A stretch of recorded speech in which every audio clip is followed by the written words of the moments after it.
শ্যামক্তির সঙ্গে চুক্তির বিয়ে, 6 মাসেই দাম্পত্যে ইতি। কি আঁকড়ে ধরে নতুন শুরু করলেন রণজয়? ভালোবেসে পরস্পরের হাত ধরেছিলেন রণজয় এবং শ্যামক্তি। 14 ফেব্রুয়ারি প্রেম দিবসে গাঁটছড়া বেঁধেছিলেন এই তারকা জুটি। তবে মাত্র 6 মাসেই বিয়ে ভাঙার গুঞ্জন ছড়িয়ে পড়েছে। রণজয় দাম্পত্যে দূরত্ব নিয়ে মুখ খুললেও অদ্ভুত নীরবতা বজায় রেখেছেন শ্যামক্তি।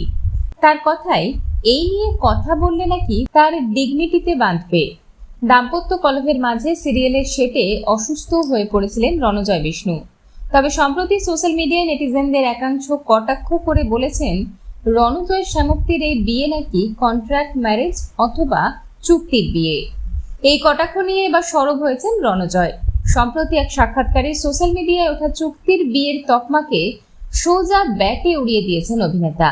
কন্ট্রাক্ট ম্যারেজ বা চুক্তির বিয়ের খোঁচা প্রসঙ্গে অভিনেতা হেসে উত্তর দিয়েছেন, এইসব তো আমার সিরিয়ালে হয়, বাস্তব বা ব্যক্তিগত জীবনে এসব কথাকে আমি একদমই গুরুত্ব দিই না।